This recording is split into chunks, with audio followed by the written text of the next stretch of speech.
Is the AFC a two-team race between Buffalo and Kansas City? Now, it's not as epic as that game was in last year's playoffs. That wasn't the AFC Championship game. So that suggests that it's not a two-team race, right? On the other hand, if you asked me who are the two best teams in the AFC right now, I'd say the Chiefs and the Bills, in whatever order you want to put them. So, Key, let me start with you. Is the AFC a two-team race?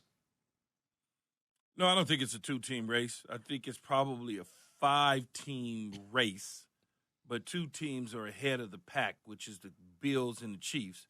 But then you got the Ravens that's sitting there. I'm not going to discount the Chargers because I think it's the Chargers coach, and it all factors in. And Staley's going to continue to get heat, especially from me, as he continues to make some decisions that are head-scratching.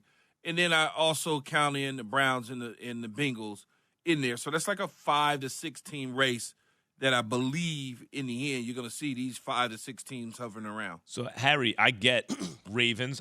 By the way, I say the answer is no also because I just had a feeling all offseason about Lamar this year. Yep. Based on how he played last year with what was around him, the health of the team, his own health, now his contract status, everything, and the trajectory of his career. I still am taking the Ravens to win the Super Bowl this year. If you make me pick one team, I'll take them. So there's one. The Bengals were in the AFC Championship game. Yep. We're in the Super Bowl. Last year came one play away from winning it. And the Chargers, they have Justin Herbert. With the left tackle out, that's a lot, but maybe they could figure things out. But it's interesting. Key also brings up the Browns. And if Brissett can keep them treading water, Deshaun Watson, whatever the implications of his coming back are outside of the scope of the gridiron. The fact is, he's going to come back. Yeah. And if their record puts it within striking distance, you now add an elite quarterback to the Browns. Are those the teams you think? Or are there any ones that we're missing? Do you agree with those teams? No, I agree with all those teams. And ironically, all those teams have quarterbacks, right? You talk about the Baltimore Ravens, and I'm going to talk about some of their deficiencies and things that could possibly hold them back. You talk about their defense. Last time we seen them, they were actually good against the Cincinnati Bengals, but you gotta think about that Dolphins game, that Bills game, how they had those letdowns in the second half, offensively and defensively. When you talk about the Cincinnati Bengals early in the year, what plagued them? The offensive line, giving up 13 sacks in 2 games. Now, they've been decent of late, but can that group play in unison and not do what they did last year? They gave up 9 sacks in the playoff game. Granted, they won it. I don't think they can have that makeup this year and still have the success that they had last year. So they have to continue to get better. Then you look at the Chargers. The thing that's plaguing the Chargers is health. You're talking about Rashawn Slater not being there. Joey Bosa, he's out until he can return. Keenan Allen, can he remain healthy?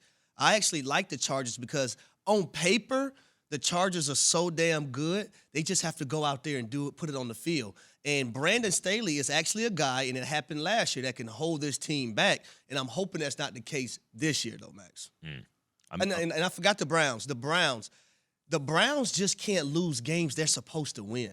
You're playing the New England Patriots this weekend, and like Keith say, don't let Dr. Z, get the best of you, because if you lose a game like this, I'm going to be squinting my eyes a little bit. Patriots just blanked the Patriots just blanked.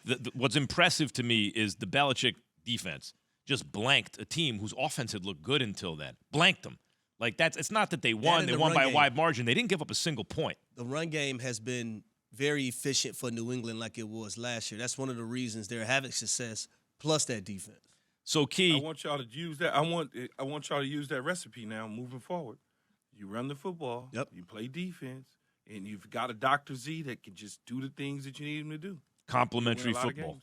Complementary football. The defense and the run game go together. A quarterback takes care of the ball. It all goes together, right? But the reason why it's so important to have a quarterback, though, is because you look at a Patrick Mahomes and a Josh Allen. You got to be able to go toe-to-toe. If all the wheels fall off, you have to be able to go toe-to-toe with those two guys. If you don't have a quarterback to do that, you don't stand a chance.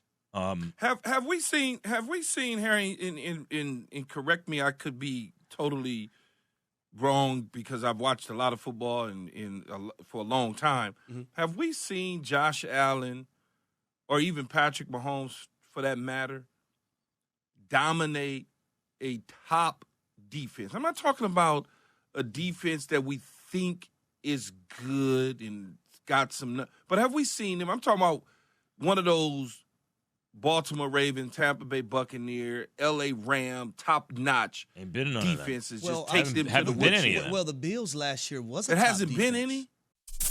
any? Thanks for watching ESPN on YouTube. For live streaming sports and premium content, subscribe to ESPN+.